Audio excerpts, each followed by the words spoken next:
about time. Why don't we get started? Oops, I stumbled over everything there.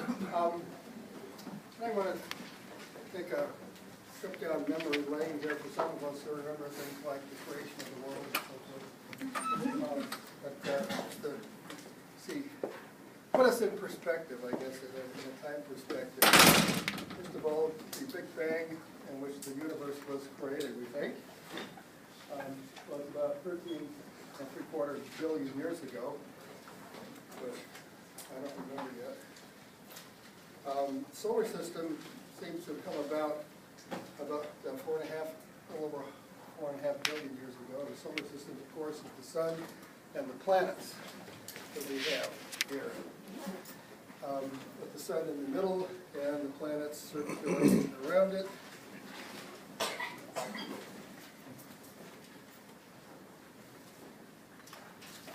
About 4 billion, a little over 4 billion years ago, so the Earth seems to have been about that way, except that about that time also a huge chunk of space junk slammed into Earth.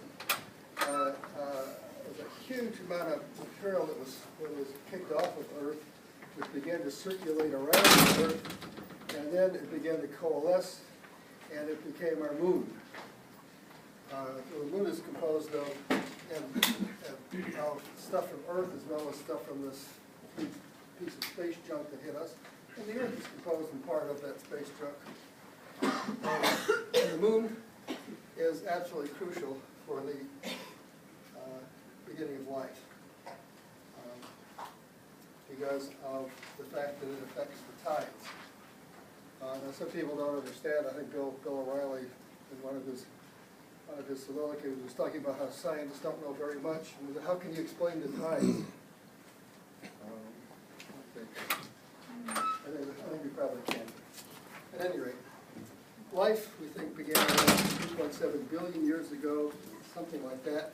We have fossil bacteria about 3.4 billion years ago. Many of them are Australian, but we have some elsewhere as well. And then this is a little diagram of life's family.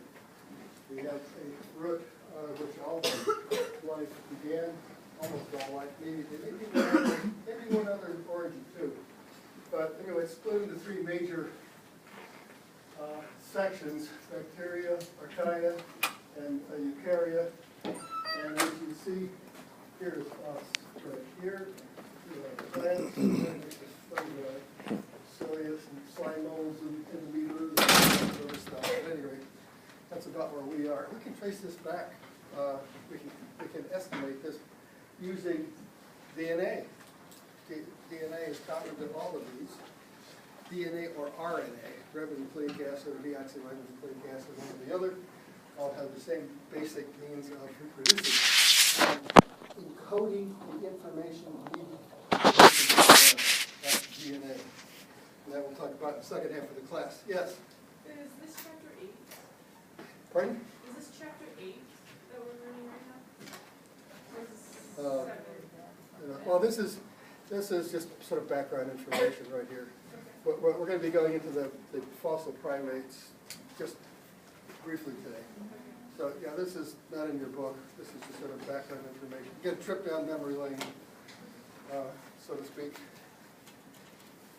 First pollution occurred with the development of photosynthesis. Before photosynthesis, the world had an atmosphere that was high in methane and carbon dioxide, and the anaerobic animals, or anaerobic life in general, is very happy with this. But then photosynthesis occurred, and this transformed a lot of that carbon dioxide into oxygen. And so many of the anaerobic organisms couldn't survive and died off. But organisms that used oxygen began to thrive. And of course, we're very much in favor of this type of pollution because we like oxygen. But nonetheless, it was the first, I guess you could call it pollution, in favor of us. Sex, maybe a billion years ago. Sex, of course, is important because it reshuffles the genes every generation and gives us a whole new set of combinations. Animals in colonial life began maybe with sponges, maybe with something like it about 665 billion years ago. These were colonies of cells, some of which began to assume specialized purposes, like bringing food in, like reproducing, etc. Sex cells, cells which form the outside. So these were like communities of individuals that began to take on specialized functions. By about 60 or 600 million years ago, we began to see evidence of radial symmetry. This would be in jellyfish, some of the crustaceans later on, etc. So this gives you a means of having a front and back, but radially. Around 550 million years ago, animals evolved having bilateral symmetry. That is, there is a head end, there is a tail end, there is a right and a left side. This allowed for streamlining and for more rapid locomotion than might have been possible before.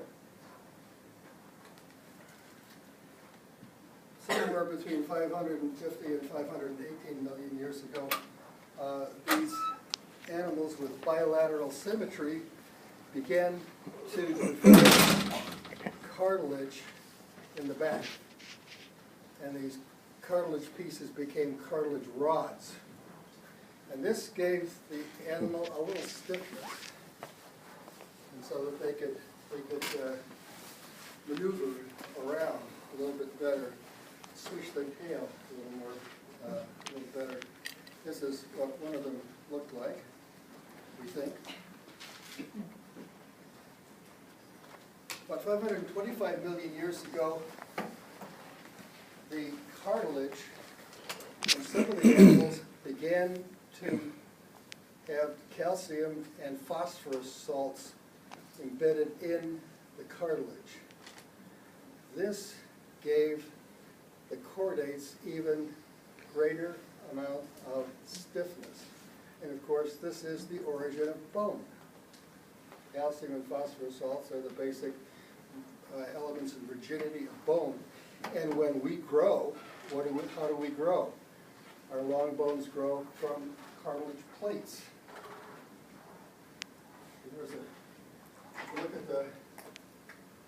Look at a long bone in humans.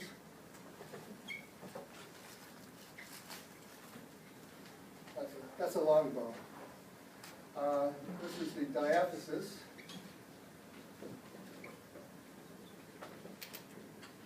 This is the epiphysis. And this is the cartilaginous growth plate.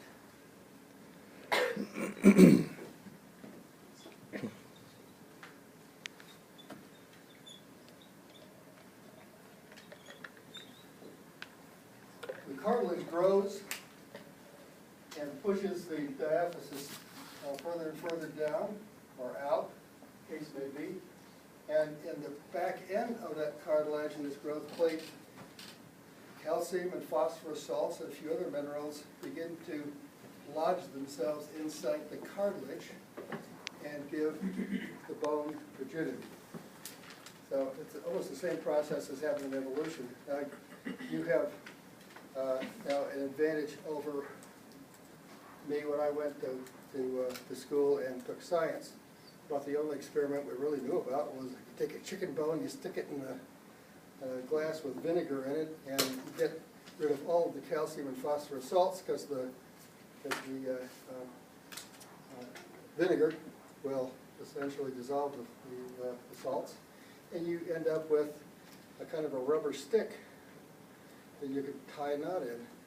And that is because all the salts have been taken out and you leave nothing but the cartilage inside the bone. But you probably had better science experience than we did. We just didn't know very much. Our access to the web was extremely limited these days. Anyway, that makes sense? We're going to talk about this later on when we talk about human nature and problems that humans have in terms of growth and calcium. Not long after this, well, let's go to jaws develop on some of the fish. Before that time, the animals were, as we say, agnathous, so they didn't have any jaws. They just had an opening that they could kind of open and close, and water would go in. But out of that, remember that gill arch we talked about before?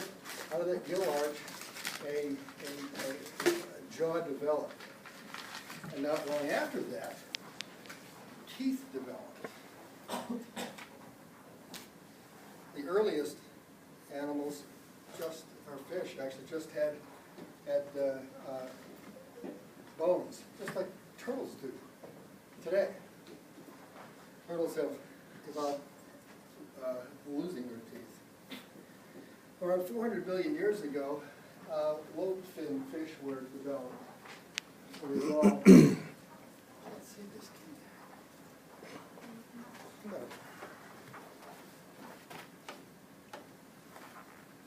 Still can't see that at any rate. This is a coelacanth, which is kind of a living fossil. There are lobes here and here in the back on their fins. Now trout and other fish like that just have stickles.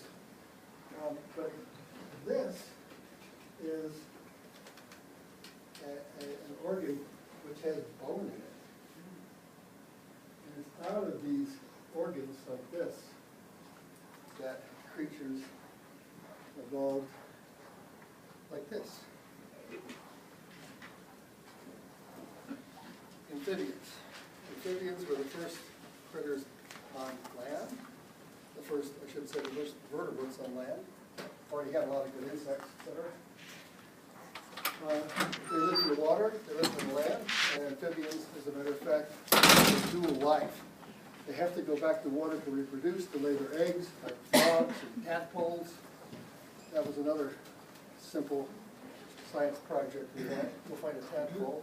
Do we assume they're vegetarian? We assume they were vegetarian? They're vegetarians? Might be, they give the and so you could munch on them. Well, those insects, where did they come from? So they're an entirely different line.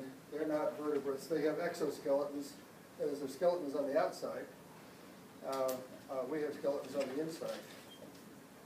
So I'm not going to worry about the insects. I'm just wondering where they came from. Yeah.